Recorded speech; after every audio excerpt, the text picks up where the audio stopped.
Vamos lá, né, gente? Agora não pode mais fugir. Gente, primeiramente, boa noite. Meu nome é Iana. Eu fui convidada pelo Márcio e orientada aqui com a Fabiana a estarmos juntos aqui hoje para falarmos sobre o termo, né, a palestra da reforma íntima. Mas eu vou falar só um pouquinho sobre mim. É, eu não sou macaense, nem fluminense, nem carioca, já perceberam desde o início, né, do meu sotaque, nem é preciso, mas sou brasileira, tá, gente? Eu sou natalense, sou do Rio Grande do Norte, da terra do camarão. Então, uma curiosidade, não sei se vocês sabem, o norte rio-grandense ele é chamado de potiguar, uma palavra indígena que significa comedor de camarão.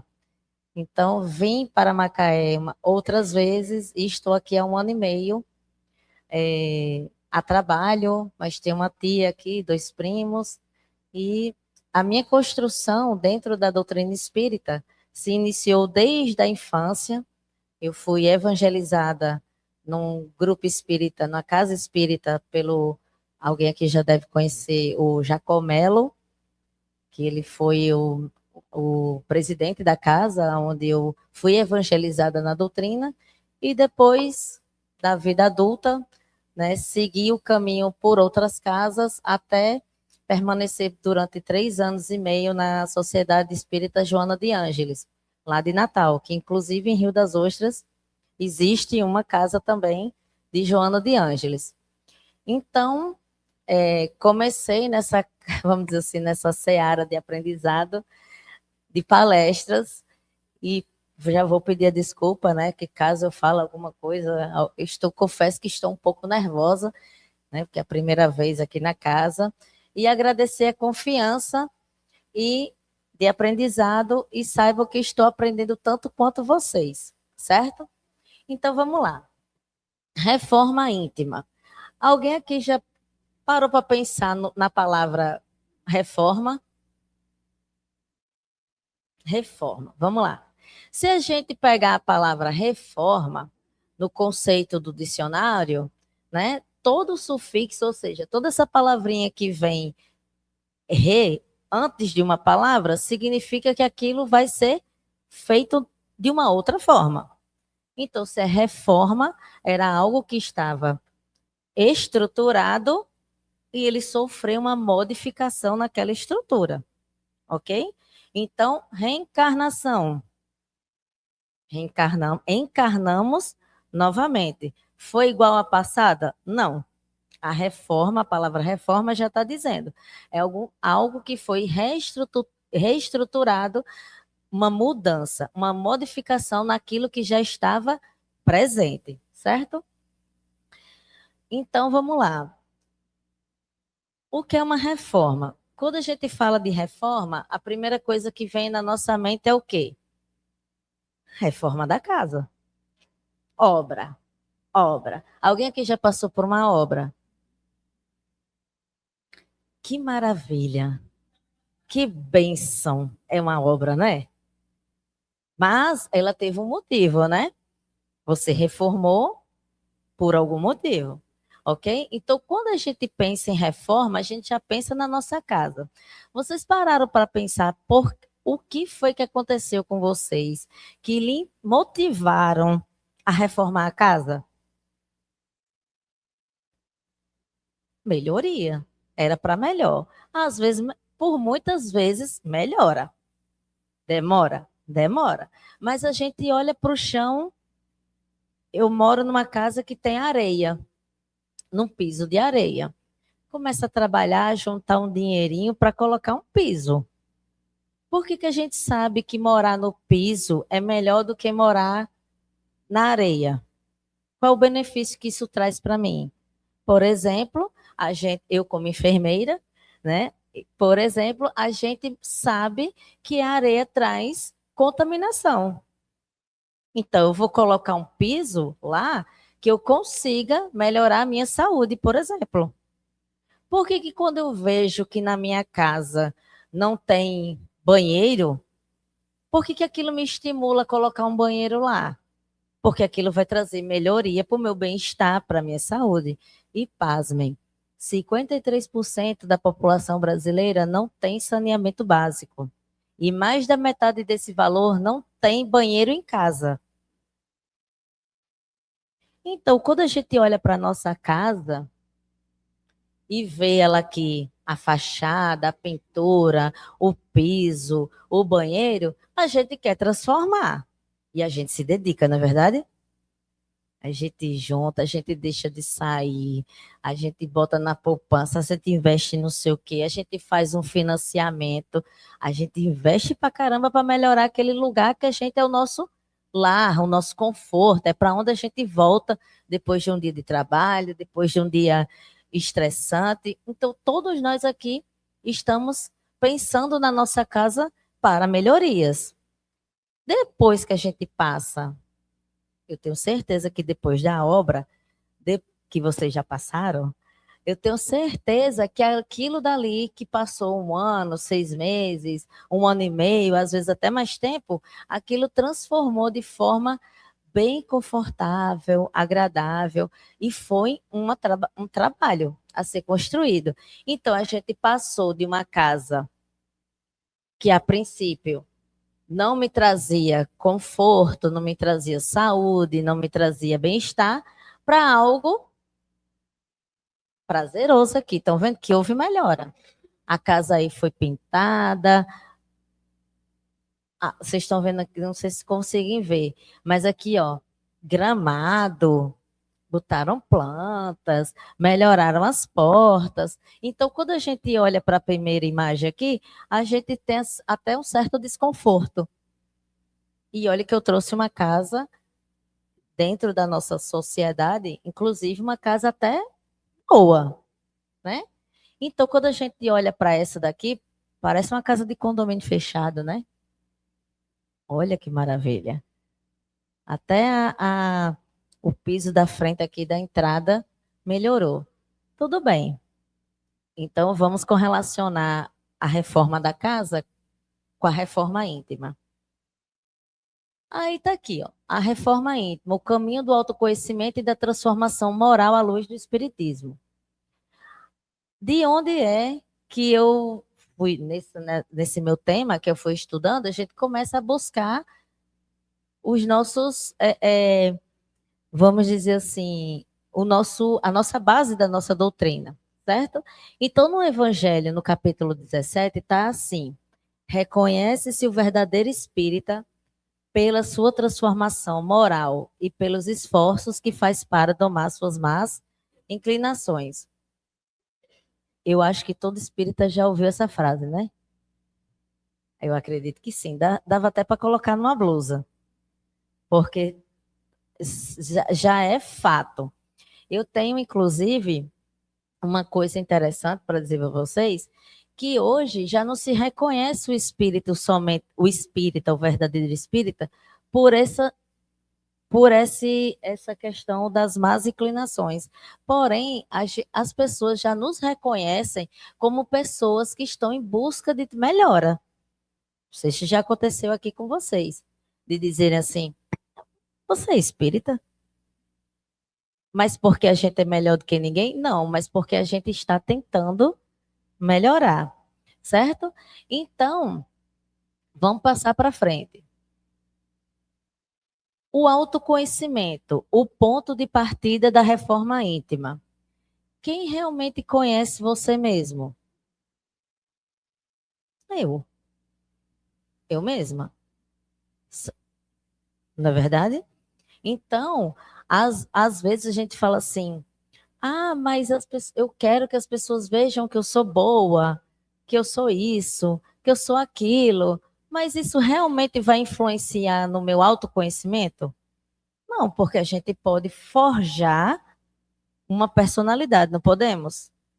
Quem já aqui não teve que dar uma respirada, contar até 10 segundos e não dar uma resposta atravessada a nenhuma situação? Acredito que todo mundo. Na filinha lá do supermercado, quando a pessoa vem e fura a sua filinha, aí você, calma, estou em evolução. Né? Não vou dar uma resposta atravessadinha, deixa ela passar. Então, não tem como eu dizer a vocês quem é a verdadeira Iana. Como o Márcio não pode, eu não posso estar dentro dele e saber quem realmente ele é, do que ele necessita evoluir. Só tem como saber você mesmo. Vocês aqui já se deitaram de noite e começaram a perguntar: o que eu preciso melhorar? Será que hoje eu ganhei todas as minhas estrelinhas?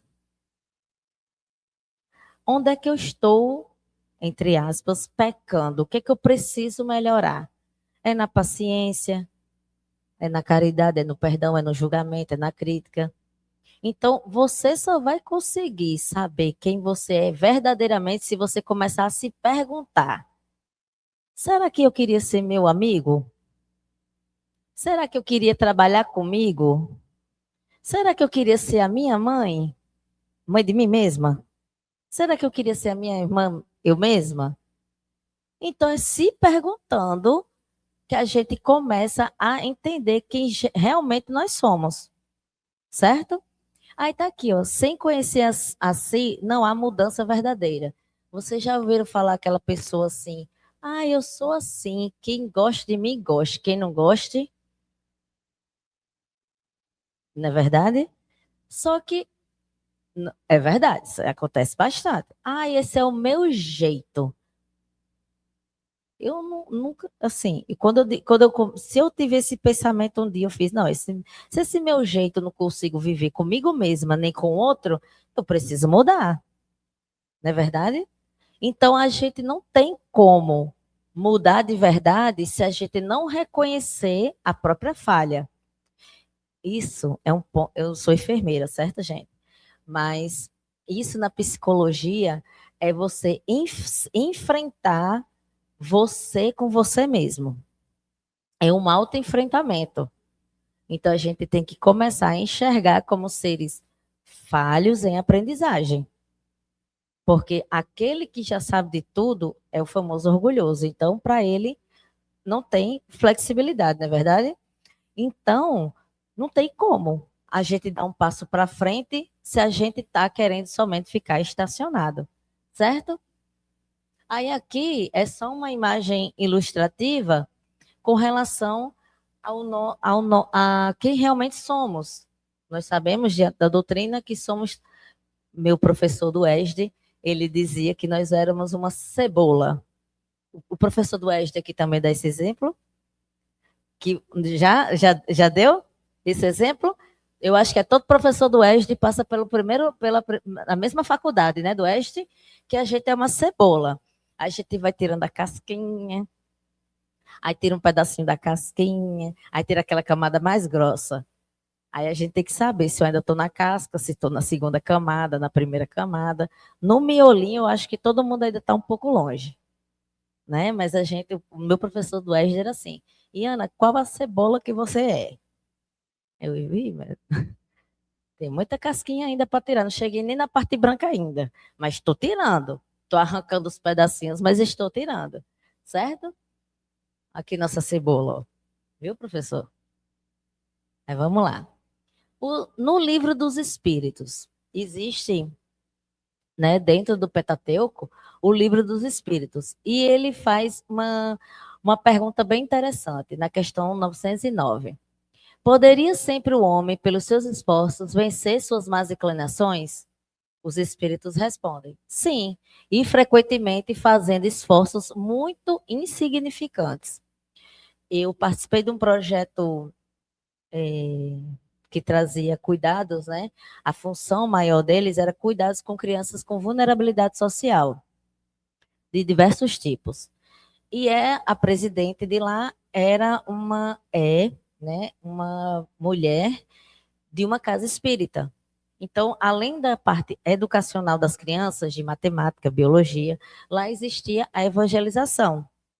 Teve um menino de 8 anos que a gente falando sobre esses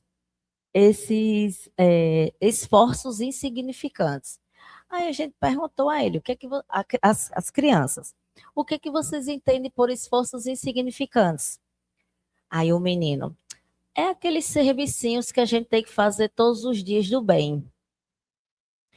Como assim, aquele servicinho? Que servicinho? Aí ele dá um bom dia, deixar passar na filinha do banco, dividir o lanche com um amiguinho. Aí a gente, os adultos, né? Uma criança de 8 anos sabe que os servicinhos é a nossa base. Como é que a gente vai querer, né, ter uma base moral alta se o simples a gente não está fazendo? Então, quando acontecia, e lá existia o bazar solidário, as crianças que tinham que fazer os servicinhos, eles iam ganhando pontos. Ao final do mês, eles tinham direito a retirar um brinquedo do bazar, com o valor que foi construído durante o mês. Então, eles eram os servicinhos. Bom dia, boa tarde, com licença, por favor. Eram os servicinhos insignificantes. E, de certa forma, ele está com razão, né? Aí, a questão 919 está lá. Qual é o meio mais prático e eficaz que tem um homem de se melhorar nessa vida e de resistir à atração do mal? Um sábio da antiguidade vô-lo disse: conhece-te a ti mesmo. Então, reafirmamos aquela mesma frase. Não tem como alguém seguir para frente se ele não se reconhecer. Não sei se aconteceu aqui já com vocês, mas vocês já passaram por uma situação que vocês se arrependeram na hora e disseram assim: esse não sou eu, não consigo me reconhecer. Acontece. A gente vem fazendo certo, de repente a gente se vê numa situação e fala assim: calma, eu não sou assim, eu não sou essa pessoa, eu não tenho esse comportamento. Então a gente consegue já ter o auto-reconhecimento da nossa própria personalidade diante dos fatos, certo? E vamos lá. Comentário de Allan Kardec, desculpa, pela questão 919. Fazei no fim do dia um exame de consciência. Alguém já leu aqui? Alguém já chegou na questão 919 do Livro dos Espíritos? É questão, né? Aí a gente vai, a gente volta, a gente vai. Eu confesso que eu não cheguei ainda na 919, não. Porque eu estou tentando ver se eu memorizo o máximo possível, mas eu acho que para essa vida eu vou conseguir 1%. Mas estou tentando, certo? Então, às vezes, às vezes as pessoas perguntam assim: qual questão fiz? Ah, qual questão não, mas eu sei que está lá escrito, vamos pesquisar. E hoje com a internet é melhor ainda, né? Tá tudo lá para a gente pesquisar. Antigamente não, a gente tinha que ler pergunta por pergunta para poder achar, certo? Então, tá aí o conselho maior. Eu entendo que muitas vezes Jesus e Deus, ele sabe do nosso coração. Às vezes a gente acorda de 5 horas da manhã, chega em casa de 11 horas da noite para dormir. Às vezes eu falo assim: Jesus, obrigado por tudo. É minha prece. A cabeça não funciona mais. Mas é sempre bom a gente se habituar a fazer uma reflexão do que fizemos durante o dia. Porque até onde eu saiba, ninguém vai acordar amanhã ontem. Ou a gente acorda amanhã ontem. Não. A gente acorda amanhã amanhã. Então hoje já passou. Eu não vou acordar hoje e amanhã. Na verdade, a gente não volta. A gente só vai para frente. Então, se você for perdendo o hábito do autorreconhecimento, você vai ficando uma pessoa engessada, inflexível, irredutível, certo? Aí tá aqui, ó. E continua a reforma. Vocês estão conseguindo ver aí, ó, que a reforma íntima está correlacionada não à casa, o carro, as cadeiras da casa, que às vezes a gente pensa, nossa, essas cadeiras não estão boas mais, temos que trocar as cadeiras, né? O nosso data show não está funcionando mais. Mas e essa daqui, que a gente tem que quebrar um pedacinho dentro da gente, né? Então, a reforma, isso daqui já foi nos dado. O corpo já foi nos dado. Ele já foi feito e foi nos dado esse corpo aqui. A gente agora que tem que pegar o martelinho e começar a lapidar. Eu não sei se vocês estão conseguindo ver que por fora dessa imagem ele está cinza, ele está sem brilho, e por dentro ele está um ser mais iluminado. Ele quer demonstrar nessa imagem aí essa transformação, que vai ser dolorido, que a gente vai lá tirar os pedaços, mas a gente vai conseguir mostrar, né, depois de tanto sacrifício, algo melhor, certo? Como sabemos que já estamos sendo transformados? Vocês já se perguntaram que todos já se perceberam e se perguntaram assim: por que que todo santo dia eu sou testado para ver se eu estou reformado? Mas não é. Gente, eu vou contar um fato meu, né? Particular. Eu saí do grupo Pedro, roda de conversa, que todo mundo é bom dentro da casa espírita. Tava lá no grupo Pedro. Roda de conversa, aquela harmonia, aquele clima. Todo mundo adora o clima da casa espírita. Eu adoro. Se tiver um quartinho aí para dormir, viu? Sobrando. Todo mundo quer ficar sempre aqui, né? Já prestaram atenção que aqui tudo age bem, né? Tudo bem. Saí do grupo Pedro, fui caminhando para a parada de ônibus. Passa um rapaz e fala: moça, tem como você me pagar 2 churrasquinhos? Que eu tô com fome. Eu, tudo bem.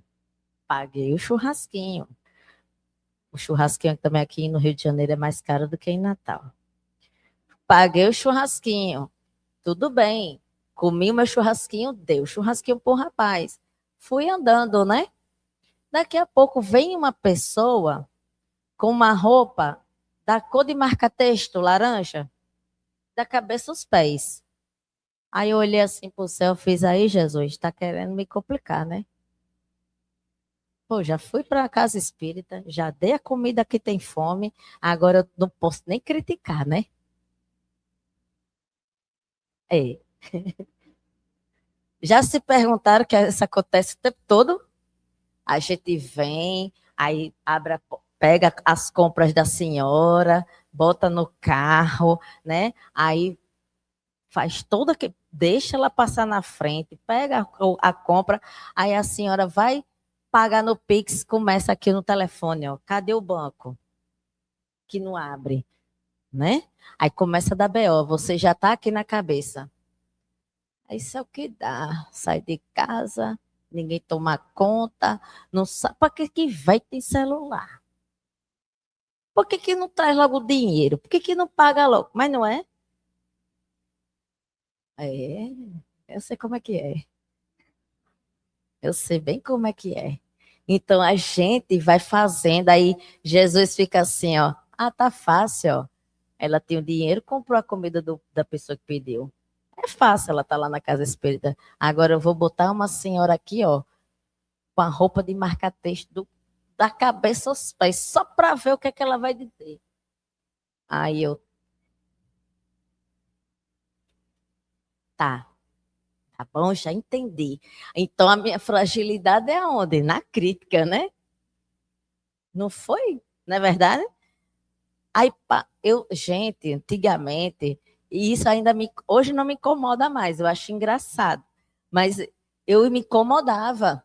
Eu tinha um arquivo na minha pasta, celebridades natalenses, porque eu tirava foto, mostrava o rosto. Eu disse, não, isso é impossível. Você tem uma ideia como eu achia. Aí hoje eu acho tão engraçado, eu acho que eu dei um passinho para frente, mas enfim. Aí Jesus, olha aí, olhe você aí onde está. A sua crítica ao outro tem que ser melhorada.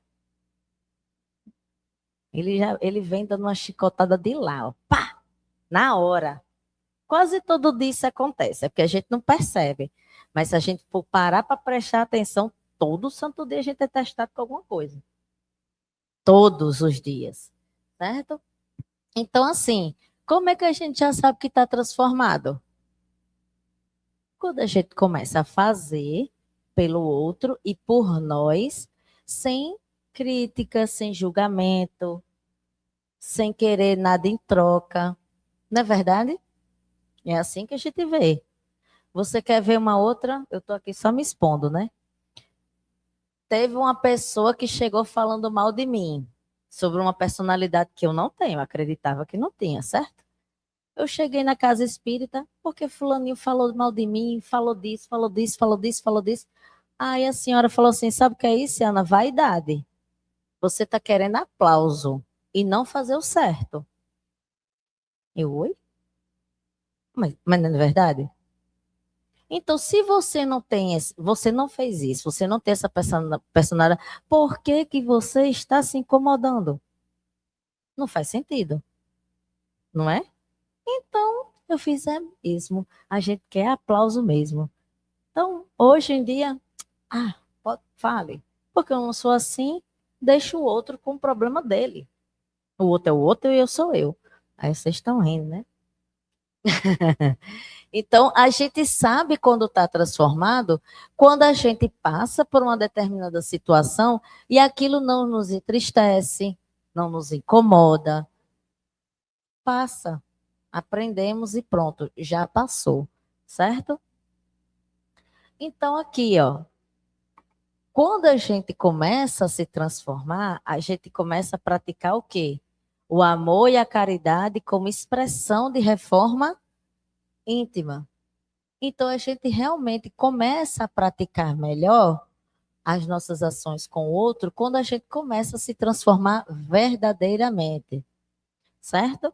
Então, está aqui, ó, se manifesta onde? Nas atitudes. Então, eu não preciso de aplauso, eu não preciso de elogios, eu não preciso mais de postagem, porque hoje é o mundo virtual, né, das redes sociais. Eu não preciso mais de postagem que as pessoas vejam o que eu estou fazendo e, e olhem para mim com esse olhar de aprovação, certo? Então, quando a gente vai fazer o que eu digo, eu sou professora de escola técnica, eu digo, faça porque o seu maior currículo está escrito aqui em cima, não é aqui.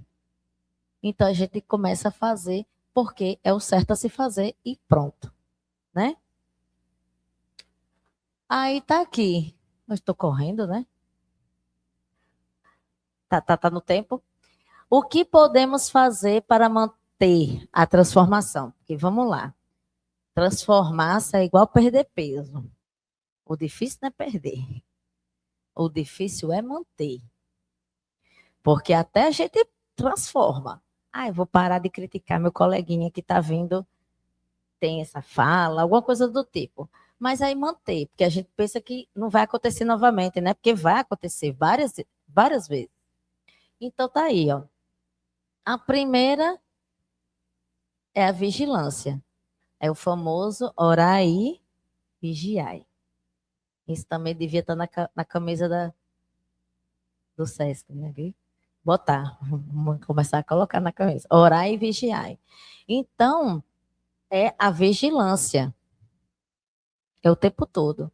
E vai acontecer você dizer, opa, isso daí eu estou transformado, isso daí eu não posso mais me envolver com isso, não. Não posso mais, não quero mais. E não vou ser dessa forma. Então, é a vigília, certo? O outro, que é o combo, né? Aqui é igual a hambúrguer e batata frita, tem que ter. Ninguém ora e não vigia, nem vigia nem ora, certo? Então, uma coisa não tem que estar incluída com a outra. Eu não sei se vocês tiveram a mesma dificuldade do que eu, mas eu passei um ano estudando prece, lá na Seja. Um ano estudando oração. Porque eu pensava assim, se Jesus sabe, se Deus sabe o que eu preciso, para que eu vou orar? Para quê? Já se perguntaram isso? Qual a finalidade? Para que eu vou fazer se ele já sabe o que eu preciso? Se ele já sabe o que eu quero, né? Não é mental, não é vibração de pensamento? Se ele já sabe o que eu quero, por que eu preciso dizer? Aí a minha professora, muito sabiamente, ela disse assim, Iana, quando a gente quer ir para uma festa, que a gente tem 16 anos, o pai da gente sabe que a gente quer ir para aquela festa. O pai da gente sabe que a gente está fazendo de tudo, movimentando, se comportando o máximo para ir para aquela festa, né? Só que aí chega o dia da festa, você não pediu. No outro dia você está chateado com seu pai. O que que seu pai estava querendo de você? O pedido. Como é que ele vai saber? Ele sabe, mas você precisa se conectar a ele para ele entender.